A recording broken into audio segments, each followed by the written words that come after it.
Mom told me lonely people need friends, the little boy said to the CEO on a Christmas Eve flight. The airport was crowded on Christmas Eve, but Daniel Carter felt completely alone. He stood near the boarding gate with his phone in his hand, pretending to read emails he had already answered. Around him, families laughed, children ran with small suitcases, and couples hugged like they were afraid to let go. Everywhere Daniel looked, there was warmth. None of it belonged to him. Daniel was the CEO of a large technology company. People respected him, feared him, and admired his success. His name appeared in business magazines, and his face was often on news screens. But none of that mattered tonight. Christmas Eve was the one night he hated most. It reminded him of everything he had lost and everything he had chosen to ignore. He was flying to another city for work, though there was no real meeting waiting for him. He had simply booked the flight to avoid going home to an empty apartment. Silence was louder on Christmas. When boarding was announced, Daniel joined the line. He chose a window seat as he always did. The window gave him something to look at so he didn't have to talk to anyone. He placed his bag under the seat, sat down, and closed his eyes, hoping no one would sit next to him. But moments later, someone did. It was a small boy, no older than 7 or 8. He climbed into the seat beside Daniel with effort, carefully placing a worn backpack on his lap. The boy's jacket was a little thin for winter, and his shoes looked old but clean. He smiled politely and buckled his seatbelt the way adults do when they want to seem responsible. Daniel opened one eye, saw the child, and looked away. He didn't dislike children, but he wasn't in the mood for conversation. He put his headphones on, even though there was no music playing. The boy sat quietly for a few minutes. He looked around the plane, watching people settle in. He glanced at Daniel, then back at his backpack, then at Daniel again. Finally, he leaned a little closer. "Mister," the boy said softly. Daniel pretended not to hear. The boy waited, then tried again. "Mister, are you lonely?" "Too true. I'm fine," Daniel replied a little stiffly. The boy nodded like he accepted the answer, even though he clearly didn't believe it. "Okay," he said. "I'm Liam." Daniel stared out, trying to push the moment away, but something about the boy's voice stayed with him. After takeoff, the seatbelt sign turned off. Liam opened his backpack and pulled out a small book with a torn cover. He flipped through it carefully like it was something special. "That's your favorite book?" Daniel asked without thinking. Liam smiled. "Yes. My dad used to read it to me. Grandma likes it when we're together. She says it makes her feel stronger." "Then you are lonely." He found himself putting his phone away. For the first time in a long while, he wasn't thinking about money, deals, or meetings. He was just listening. When the flight attendant came by with snacks, Liam hesitated before choosing. He picked the smallest option and thanked her twice. Daniel noticed. "You can have more if you want," Daniel said. Liam shook his head quickly. "It's okay. Mom says we should not take more than we need." Liam slowly relaxed. Without realizing it, he had leaned closer to Daniel, trusting him in a way only children can. Daniel felt something he hadn't felt in years: responsibility, connection.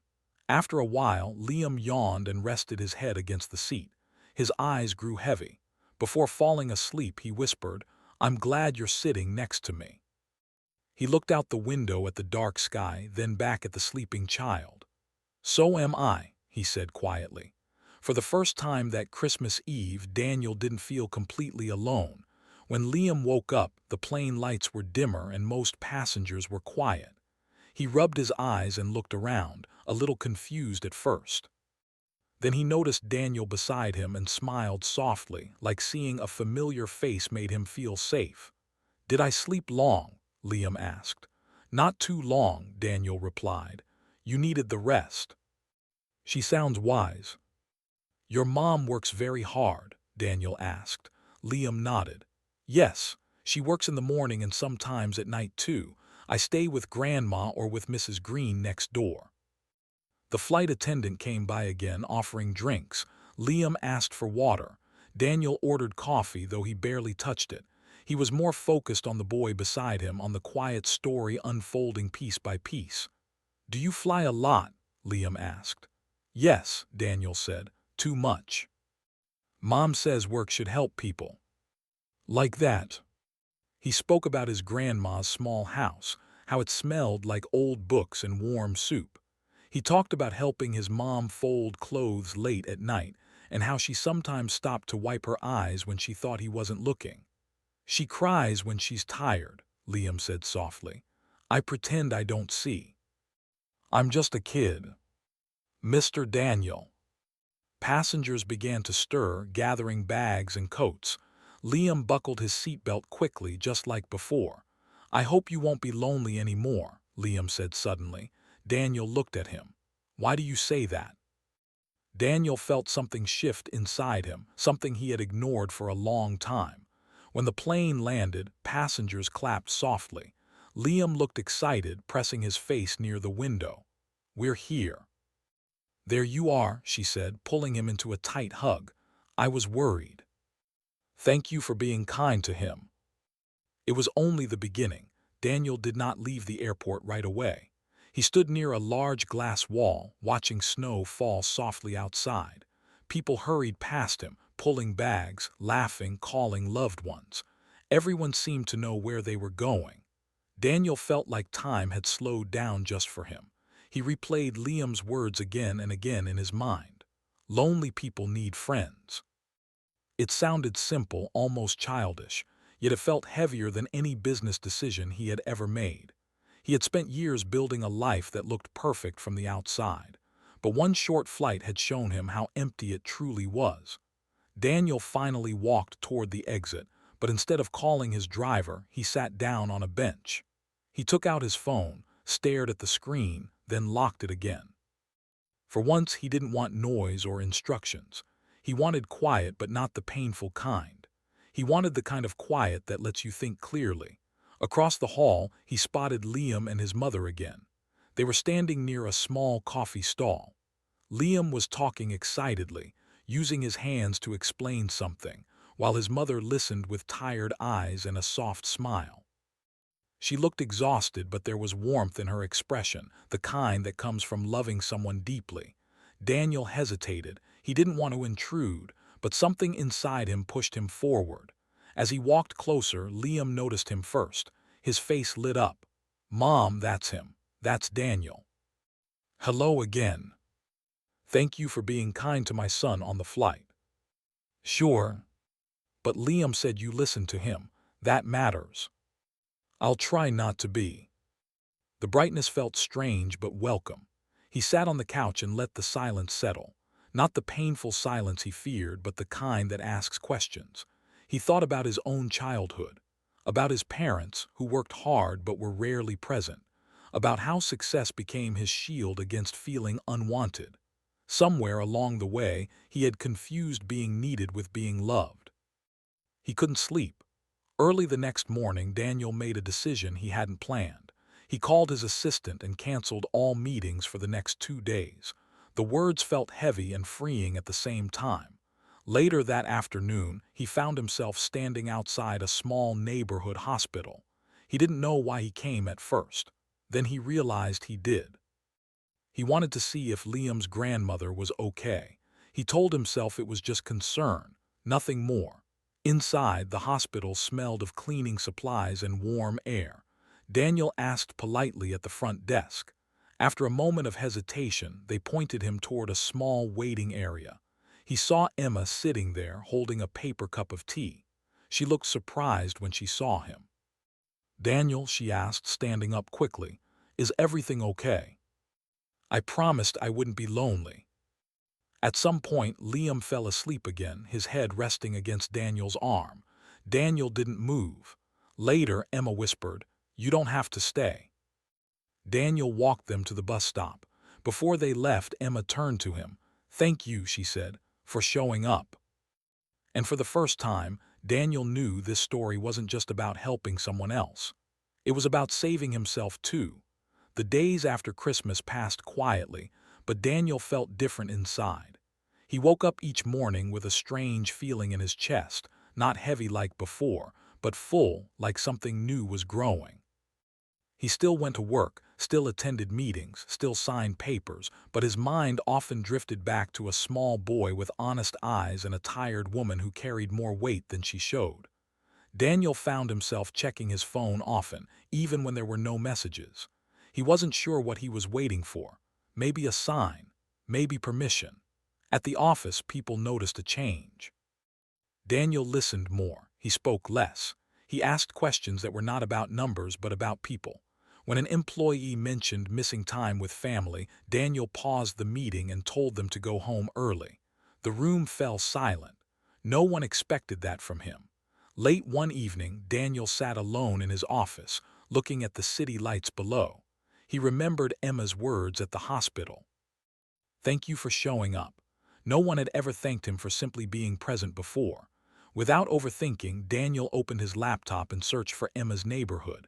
It wasn't far from the city center, but it felt like another world. Smaller buildings, older streets, fewer lights, real life. The next Saturday morning, Daniel stood outside a small grocery store holding 2 paper bags. He felt nervous, which was strange for someone who negotiated million-dollar deals without blinking. Emma stepped out of the store with Liam, who was bundled up in a jacket that looked a little too thin for the cold. When Liam saw Daniel, his face lit up like it was Christmas all over again. "Daniel!" he shouted, running toward him. Daniel laughed and bent down as Liam hugged him tightly. "Hey," Daniel said. "I hope it's okay that I came by." "All right. Just sincerity. You can come in," she said, "for a bit." The silence felt natural now. "I don't understand why you're doing this," Emma said softly. Daniel didn't rush his answer. "Because I spent a long time believing I didn't need anyone," he said. "Your son showed me I was wrong. I'm offering friendship."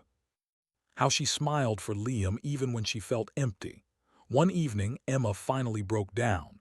She sat on the couch, tears sliding down her face, trying to stay silent. Daniel sat beside her, not touching, not speaking, just staying. "I'm so tired," she whispered. "I don't want my son to see me fail." "You're still standing." Changes didn't happen all at once. They happened slowly, gently. Daniel helped Emma find better work hours, not by giving money directly, but by opening doors. He made sure it was done with dignity. Emma accepted because she trusted him. Liam noticed the change first. His mom smiled more. She slept better. The apartment felt warmer even when the heater struggled. One night, Liam asked, "Are you part of our family now?" As spring approached, Daniel realized something important. He was no longer lonely.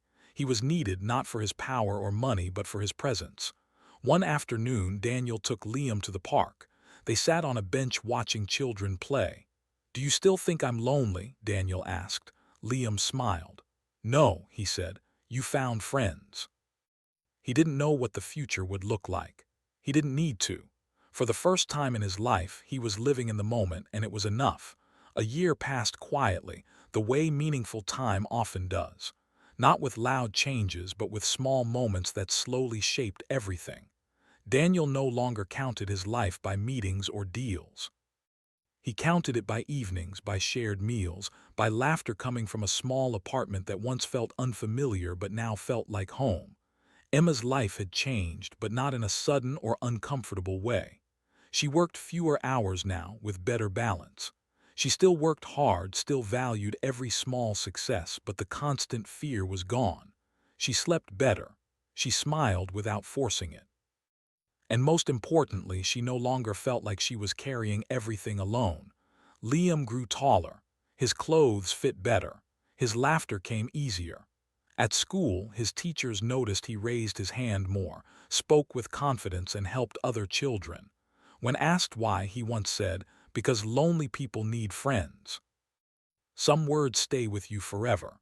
The three of them developed their own quiet traditions: Sunday walks, evening tea, simple dinners where no one checked phones.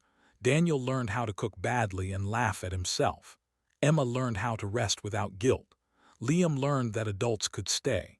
Daniel still ran his company, but it no longer ruled him. He changed how he led. He built spaces for people, not pressure. Some called him softer. He didn't mind. He knew strength now came in different forms. One winter evening, close to Christmas again, Daniel stood at the airport, the same place where everything had started. This time, he wasn't running away from silence. He was waiting. Emma and Liam walked toward him through the crowd. Liam was wearing a warm coat and a scarf that Daniel had helped him choose. Emma's eyes met Daniel's and she smiled with ease. "You ready?" Daniel asked. Liam nodded eagerly. "Grandma's waiting." "Do you think there's someone lonely on this plane?" At that moment Daniel understood something fully. Kindness grows, it spreads quietly from one heart to another. When they landed, snow was falling again, soft and steady. Emma's mother waited at the gate, healthier now, smiling wide when she saw them. That Christmas was simple. No expensive gifts, no loud noise, just warmth, shared meals, stories. A tree decorated with paper stars, including one Liam had saved from the year before. On Christmas Eve night, Daniel sat by the window, watching lights glow outside. Emma joined him, handing him a cup of tea. "You stayed," she said softly. Daniel looked at her. "So did you. You saved me too." He pulled Liam into a hug, holding him close. "I'll always be here," Daniel said quietly. Liam nodded. "I know." One chance to listen. Daniel turned off the lights and went to join the people waiting for him. He was no longer lonely. He was home.